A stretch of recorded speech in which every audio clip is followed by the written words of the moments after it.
जो तुम्हारा मित्र है उसको दूसरा शत्रु की भावना से देखकर वो दुखी होता है। जगत भावना मात्र है, जैसे जैसे भाव करो ऐसा दिखता है, लेकिन भाव जहाँ से उठते हैं उस परमात्मा का भाव करो तो जगत की सत्यता फोक हो जाती है।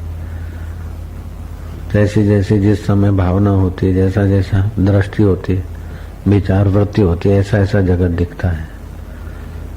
वास्तव में जगत कैसा है, या जगत का कोई अंत लेना चाहे तो दुनिया के सब विज्ञानी हजार हजार बार जन्म लेके भी अनुसंधान करे तो जगत का अंत नहीं आएगा।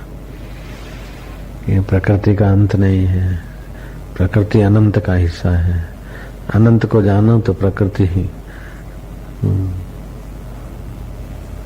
गौ के खुर जैसी लगेगी। अभी ये विज्ञानी तो जो करते हैं रिसर्च ठीक है, धन्यवाद, लेकिन इससे भी बड़े बड़े रिसर्च करने वाले थक गए। विपश्चित राजा थे, उसने अग्निदेव की उपासना की और 4 शरीर बनाए जगत का अंत लेने के लिए। उस सूक्ष्म शरीर से चारों दिशा में भागा, जहां जा सके वहां जाए, जहां पहाड़ और बड़े बड़े जल आए उनको भी चीर के चला जाए सूक्ष्म शरीर से। जहाज तो कुछ नहीं भागता, रॉकेट उससे भी ज्यादा। वो चारों दिशा में गया, नहीं अंत मिला। बड़ा शरीर धारण किया तभी भी अंत नहीं मिला। सूक्ष्म शरीर से देखा तभी भी अंत नहीं मिला। आखिर थक गया। वशिष्ठ जी बोलते, रामचंद्र जी जगत का अंत लेने के लिए विपस्सी जी ने 4 शरीर बनाए, तभी भी जगत का कोई अंत नहीं मिला, माया का विस्तार का अंत नहीं मिला। ये जो अपनी सृष्टि है उससे ऐसे दूसरे कई ग्रह हैं, जैसे ये धरती ग्रह है ऐसे कई ग्रह है, कई ये जो ब्रह्मांड है ऐसे कई ब्रह्मांड है, उनका कोई अंत नहीं। वही विपश्चित राजा समय के फेर से इस समय वो हिरण बना है और फलाने राजा के यहाँ था, उसी राजा ने तुमको वो हिरण भेंट में दिया है। रामचंद्र जी जो तुम्हारे बागीचे में तुमने रखा है, राम जी ने आदेश दिया कि हिरण गुरु जी के आगे लाओ। हिरण आया, वशिष्ठ जी ने पद्मासन बांधा, आचमन लिया और संकल्प किया कि हिरण विपश्चित था पूर्व काल में और अग्नि तत्व का उपासक था। अग्नि जलाई गई और अग्निदेव को वशिष्ठ ने संकल्प करके कहा कि तुम्हारा भक्त है, इसको पूर्ववत शरीर धारण करने की मदद करो आप। हिरण ने अग्नि देखा, उसके पूर्व संस्कार, जैसे कोई अपने प्रेमास्पद को अपने भगवान को देखे तो खुश हो जाए, ऐसे अग्निदेव को देखकर हिरण खुश हुआ, नाचा और अग्नि में कूद पड़ा। उसका शरीर वहां लीन हो गया और उसका सूक्ष्म शरीर जो था राजा विपश्चित के रूप में योग बल से वशिष्ठ ने प्रकट करवा दिया। दशरथ राजा ने उसको अपने पास सिंहासन पे बिठाया। तब विपश्चित ने कहा, मैं पूर्व काल की स्मृति है वशिष्ठ महाराज की कृपा से, मैं राजा विपश्चित था और जगत का अंत जानने के लिए मैंने उपासना की थी और मैंने 4 शरीर पाए थे। और बड़ा विस्तार से योग वशिष्ठ में वर्णन है। दूसरा वर्णन है लीलावती और राजा पद्म का। तो लीलावती और राजा पद्म, उनका बड़ा स्नेह था। लीलावती ने ब्राह्मणों से उपाय पूछा कि कुछ भी हो, मेरा पति मेरे को छोड़ के न जाए, कभी मरे नहीं, ऐसा कोई उपाय बताओ। ब्राह्मणों ने 13 महीने का पयोव्रत और सरस्वती की आराधना की विधि बताई। 3 दिन में एक बार भोजन करे, बाकी का वो विधिवत सरस्वती का अनुष्ठान करती। माँ सरस्वती प्रकट हो गई, माँ से वरदान मांगा कि मेरा पति कभी मेरे को छोड़ के न जाए और मरे नहीं। बोले अमर तो कोई है नहीं, लेकिन मरेगा तो इसी ब्रह्मांड में रहेगा, इसी मंडल में रहेगा, और तू जब मेरे को याद करेगी तब मैं तेरे को दर्शन दूंगी। समय पाकर वो राजा पद्म को युद्ध में जाना पड़ा। और वो युद्ध में मर गया। पति के मृतक होने के समाचार सुनकर वो मूर्छित हो गई, खूब रोई।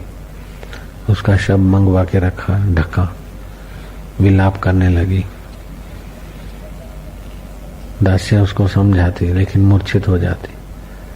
फिर माँ सरस्वती की याद आई तो सरस्वती प्रकट हुई, लेकिन सरस्वती को देखकर फिर अपने पति को देखकर फिर मूर्छित हो गई।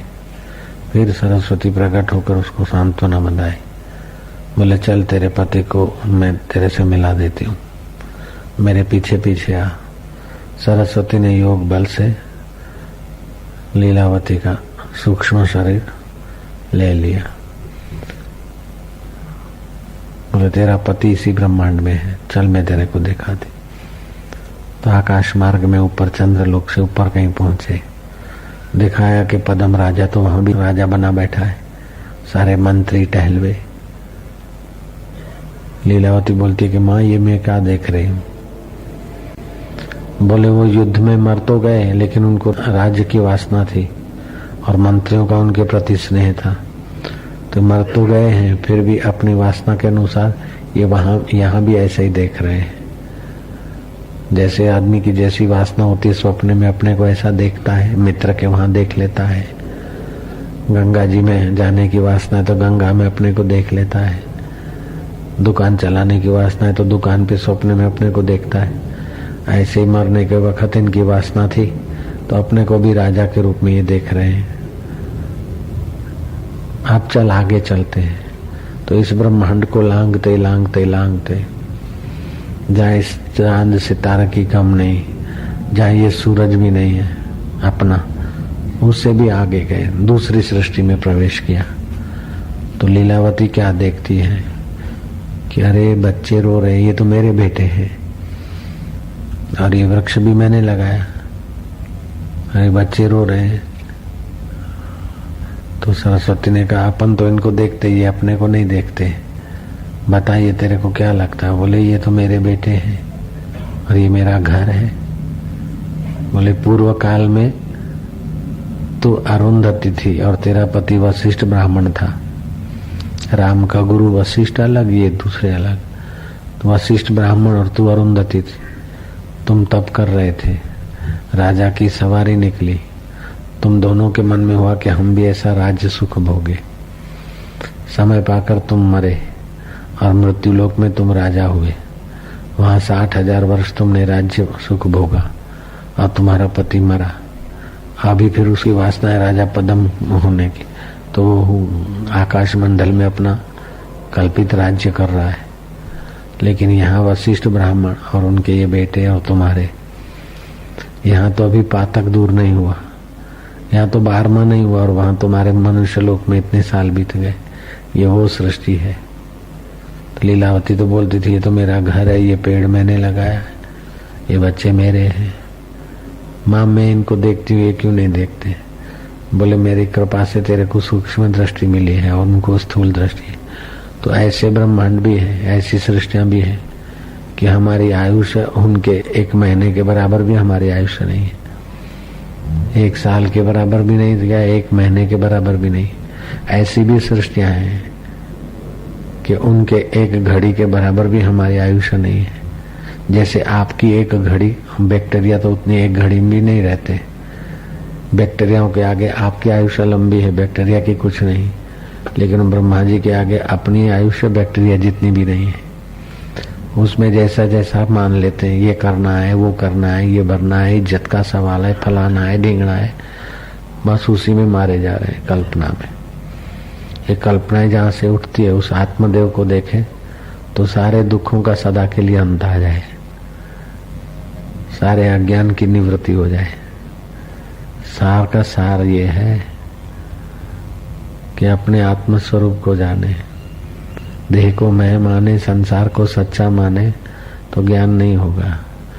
उस देह जिससे चलता है, संसार जिससे दिखता है, उस चैतन्य स्वरूप को सुने, उस चैतन्य स्वरूप की भावना करे, उस चैतन्य स्वरूप का ज्ञान पाए तो पूरा ब्रह्मांड का रहस्य समझ जाएगा। जैसे मिट्टी को जानने से सब घड़े का सार समझ जाएगा, सोने को जानने से सारे गहनों का मूल समझ जाएगा, ऐसे ब्रह्म को जानने से माया, प्रकृति और ब्रह्मांड सब जान लेगा। भले उसका वर्णन नहीं करे, लेकिन उसके अंतरात्मा में वो शीतलता, शांति, भगवान कृष्ण का, राम का, शिव का दर्शन हो जाए। फिर भी परब्रह्म परमात्मा को जानना बहुत जरूरी है। राम तीर्थ बोलते थे कि ईसा मसीह में भावना करने से मुक्ति नहीं होगी। ईसा मसीह या और कोई देवी देवता, कृष्ण, राम, उनमें भावना तो आरंभ में करो, लेकिन वो जिससे ब्रह्म है उस ब्रह्म परमात्मा को जानो, जिससे मैं उठता है तुम्हारा, मैं मोहन, मैं फलाना, मैं जहाँ से उठता है उसमें सूक्ष्म बुद्धि करो, फिर सूक्ष्मतम, सूक्ष्मतर, फिर सूक्ष्मतम, तब उस ब्रह्म का ज्ञान हो जाएगा। ऐसा जो ब्रह्म ज्ञानी हो सब कुछ करता, धरता, लेता, देता, हंसता, रोता, दिखता है, फिर भी वो हृदय से कुछ नहीं करता।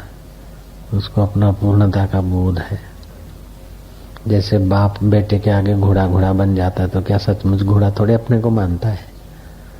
बाप बेटे के आगे तोतली भाषा बोल देता है, पानी को आई बोल देता है, भोजन को, प्रसाद को मम बोल देता है, पकोड़े को पतोला बोल देता है, बेटे की तुगड़ी भाषा। तभी भी बाप की मूल भाषा नहीं गई, मूल भाषा जानता है बाप।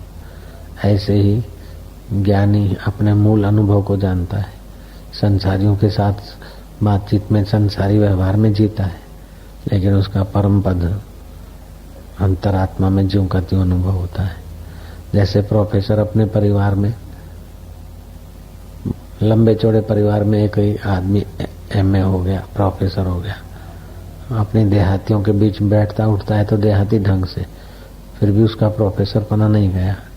ऐसे ही संसारियों के बीच ज्ञानी रहता है, फिर भी उसका ज्ञानी पना नहीं गया। कृष्ण संसारियों के बीच रहते थे, खाते पीते, हंसते रोते, खेलते, सब करते। राम जी भी सब करते, राजा जनक भी सब करते थे, वशिष्ठ जी भी सब करते थे, कबीर जी भी सब करते थे, फिर भी आकर्ता पद में जो के त्यों थे। इसलिए ज्ञानी के विषय में कुछ सोचना या कुछ गांठ बांध लेना मूर्खता है। नानक जी ने कहा, मत करो वर्णन हर बेअंत है, क्या जाने वो कैसो रे। ब्रह्म ज्ञानी की गत मत को न बखाने, नानक ब्रह्म ज्ञानी की गत ब्रह्म ज्ञानी जाने। ऐसी मति हो जाती उस ब्रह्मवेता महापुरुष की। फिर चाहे अनलक कहे मनसू, तभी भी वही बात है। अथवा कबीर जी के में अव्यक्त है, तभी भी वही बात है। जिन पाया तिन छुपाया, जिसको उस ब्रह्म परमात्मा का बोध हो गया वो छुपा देते अपने को। फिर भी साधकों के आगे वो छुप नहीं सकते। छुपत नहीं कछु छुपे छुपाया। जैसे धनाढ़ आदमी धन पाकर छुपा देता है, ऐसे ज्ञानी ज्ञान का अनुभव पाके छुपा देता है, क्योंकि सब लोग समझ नहीं पाएंगे। फिर भी सतपात्र के आगे कभी कभी उसका वो, जैसे भोजन किया तो उसकी ओड़कार आ जाती, तभी कभी कभी ज्ञानी अपने अनुभव को जरा प्रकट कर लेते हैं। नहीं तो फिर वो भगवान है, विठ्ठल है, उसकी दया हो गई, होता उन्हीं का आशीर्वाद, संकल्प बोले भगवान की दया हुई, फलाना ये हुआ, ऐसे करके जैसे अज्ञानी भाषा वापरते ऐसी करते। कोई ज्ञानवान, ज्ञान को समझने वाला साधक मिलता है तो भी कभी जरा सा अपना खोलते अनुभव। जैसे नेवला अपने अंग कभी कभी निकालता, जरूरत पड़ती तो तुरंत सकोड़ लेता है। ऐसे ही श्री कृष्ण को वसुदेव देव की बोलते कि आप तो साक्षात परात पर ब्रह्म है, घट घटवासी है, आप ये हैं वो है। कृष्ण बोलते कि ये तो आपकी उदारता है, बाकी रहा ब्रह्म वो तो आप भी हैं पिताजी, जो ब्रह्म रूप में मैं हूँ तो वही तुम हो, सब है। आप तो ऐसे ही श्रद्धा भाव से बोलते, बाकी तो मैं तो तुम्हारा बेटा हूँ।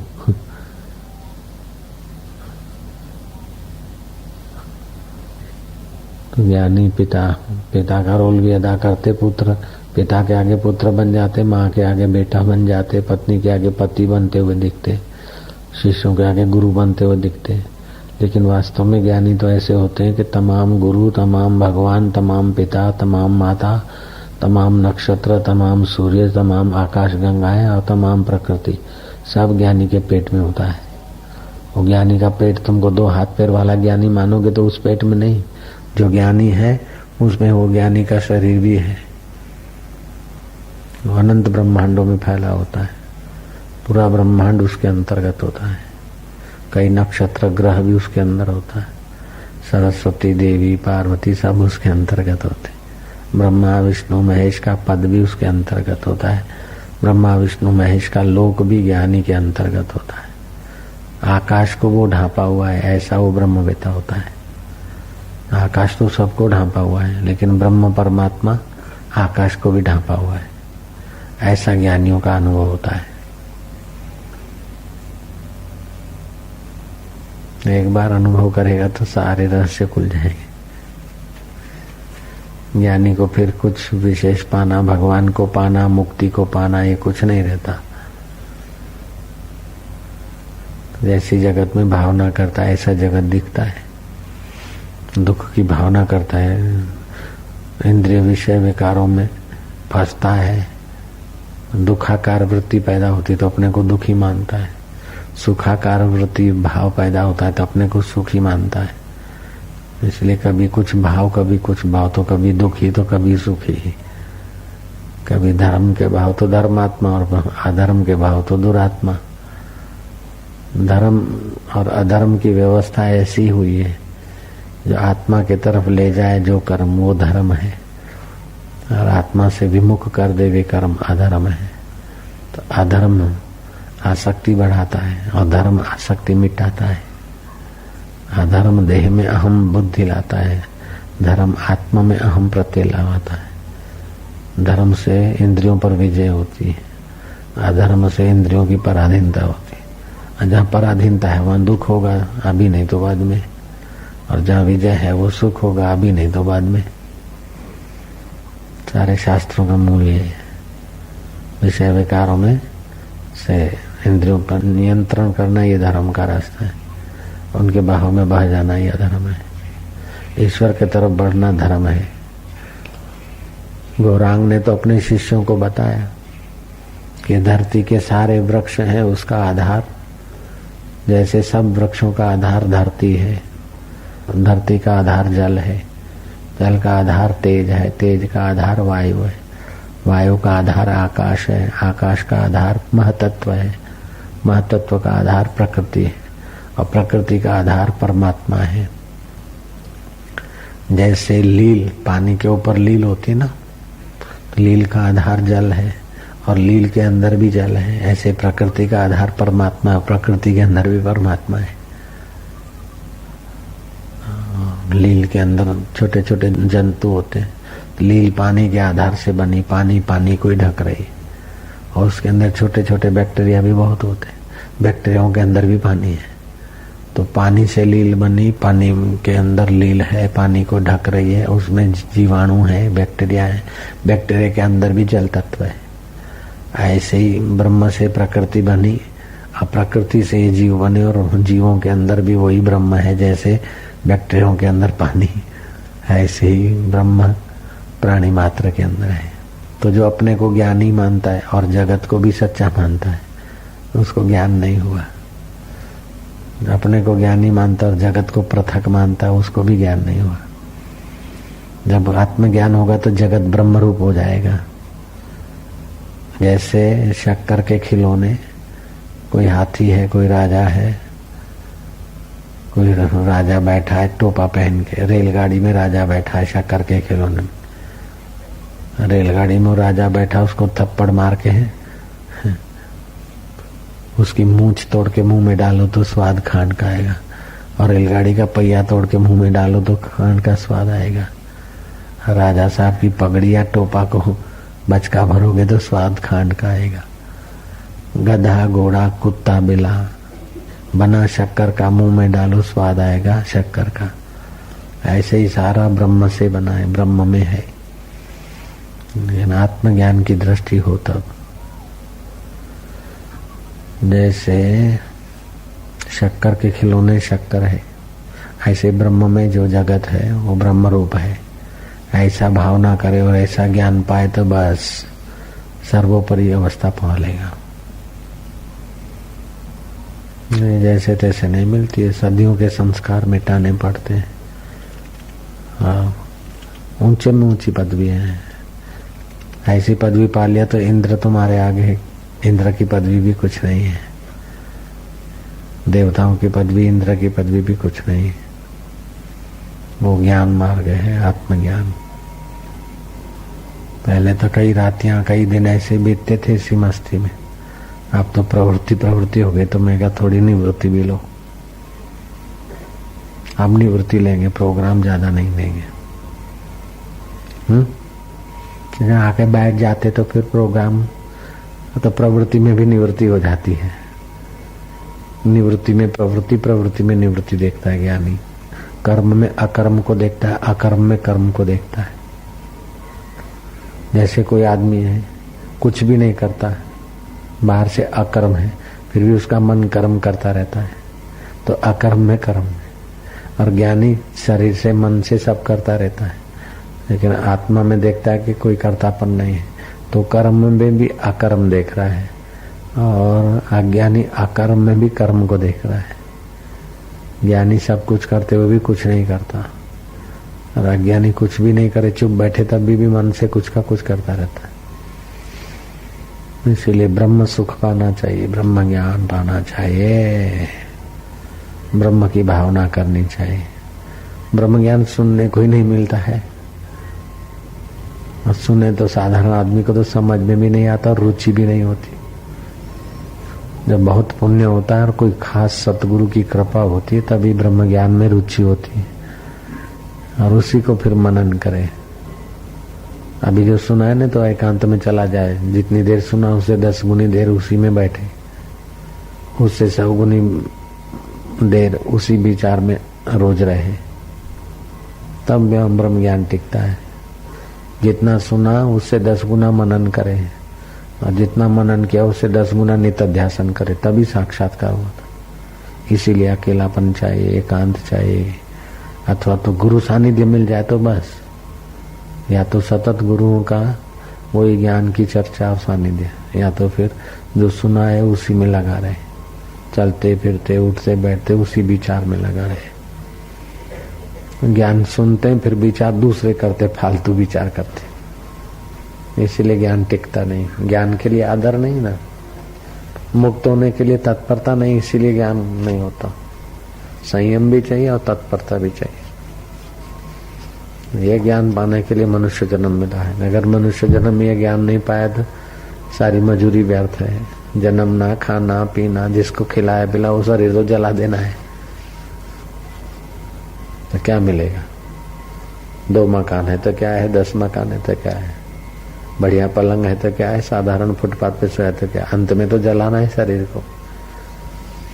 जिस शरीर को जलाना है उसी के लिए इतना कूड़ कपट हाय हाय है, मनुष्य जन्म को गंवा रहे हैं।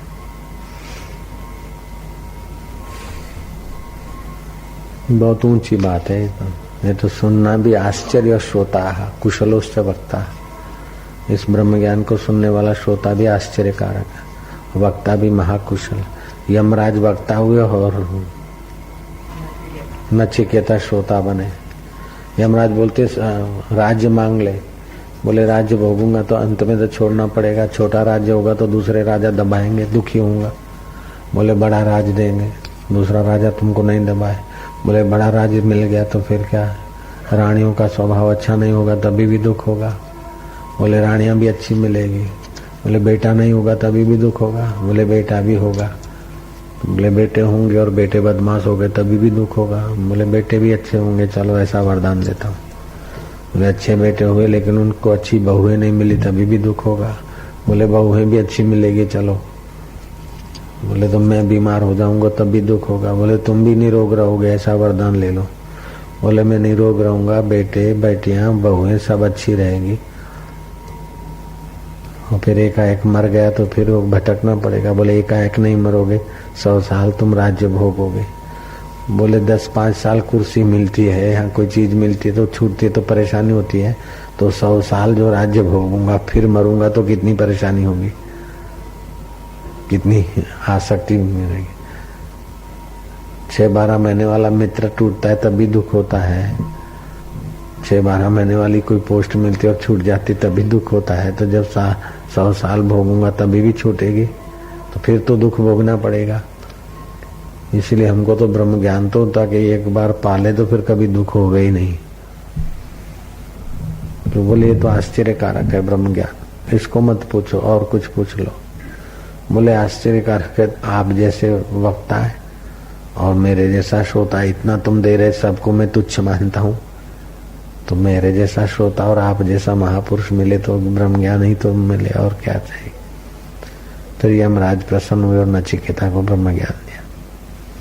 ये वो चीज है, यह ब्रह्म ज्ञान में सच्चाई से ईश्वर को ही पाना है, ये पक्का करे, रोज दृढ़ संकल्प करे कि पाना है तो ब्रह्म ज्ञान ही पाना है। पाना है तो ऐसा पाए कि फिर कभी पतन न हो, पाए तो ऐसा पाए कि दोबारा माँ के गर्भ में न लटके, पाए तो ऐसा पाए कि कभी कोई पतन न हो। ब्रह्म ज्ञान पाने के बाद कभी पतन नहीं होता, कोई पाप उसे गिरा नहीं सकता और कोई पुण्य उसको ऊपर नहीं उठा सकता। वैसी जगह पर उसका अनुभव होता है महापुरुष का। कृष्ण की वाह वाह हो रही तभी भी कृष्ण वही है, और कृष्ण को तीर लगा शरीर छोड़ रहे तभी भी कृष्ण वही है आत्मा में। ये ऐसा ब्रह्म ज्ञान है।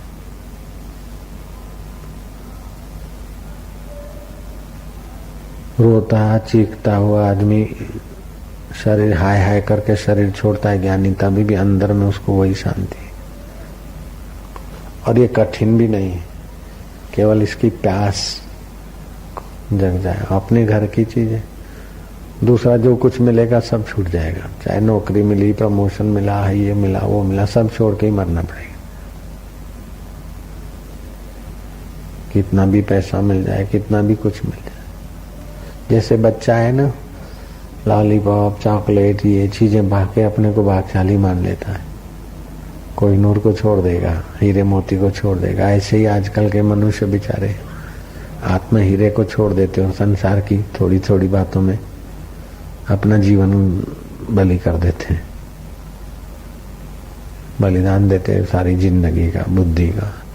वही ईंट चूना लोहा लक्कड़ मकान दुकान, उसी को सोचने संभालने में पूरी जिंदगी खत्म कर देते। साथ में तो कुछ चलता भी नहीं, न मकान चलता है, न सोना गहना चलता है, न मित्र चलता। बोले मैं नाम कर जाऊंगा तो मिथ्या, तेरा शरीर हो उसका नाम भी रखा हुआ तो मिथ्या है। पैदा होने के बाद तो नाम रखा था, मोहन भाई, गणेश भाई, मोहन लालवाणी, फलाना आडवाणी, आशाराम, जयचंद, रायचंद, जनक, ये सब नाम तो शरीर के रखे हुए ना, जन्मने के बाद ही तो रखे हैं। शरीर मिथ्या तो नाम भी तो मिथ्या है। अपने को तो जानना चाहिए ना। रोज खाना खाते हैं, पहले के कण नष्ट होते, नए कण बनते हैं, और हम बोलते मैं असली मैं क्या है? असली मैं तो शरीर नहीं है, असली मैं को जानो। उसको 3 मिनट के लिए जान ले, दोबारा फिर माता के गर्भ में ऊंधा नहीं लटकना पड़ेगा, कोई संदेह नहीं रहेगा। उस परमात्मा को 3 मिनट के लिए ठीक से जान ले तो। कृष्ण को, ईसा को, राम को, कबीर को, सबको 10 बार देख ले, फिर भी यात्रा अधूरी है। लेकिन कृष्ण, राम, ईसा, ये वो जिससे है, सारा जगत जिससे, उस परमेश्वर को 3 मिनट के लिए देख ले बस। फिर तू और परमेश्वर, तू और आत्मा दो नहीं रहोगे। 3 मिनट के लिए ठीक से शुद्ध ज्ञान हो जाए। ये गुलाब का फूल है, तुम 3 मिनट तो क्या, 3 सेकंड के लिए इसका पूरा ज्ञान मिल जाए तो गुलाब का फूल हम छुपा दे, तभी भी इसका ज्ञान हम छीन नहीं सकते। इसकी तुम्हें विस्मृति हो सकती है, आदर्शन हो सकता है, लेकिन इस गुलाब का अज्ञान नहीं होगा इस फूल का। ऐसे ही परमात्मा, गुलाब तो नष्ट हो जाता है, परमात्मा थोड़े नष्ट होता है। एक बार परमात्मा का ज्ञान हो जाए फिर उसका अज्ञान नहीं होता। विस्मृति में जरा विक्षेप हो जाएगा, तुरंत स्मृति करेगा। मन दुखी होगा तो स्मृति तो करेगा उसी की। एक बार जो पूरा सुख मिल गया फिर व्यवहार में तो कभी भी स्मृति हो जाएगी तो दुख आएगा, तुरंत मन उधर चला जाएगा।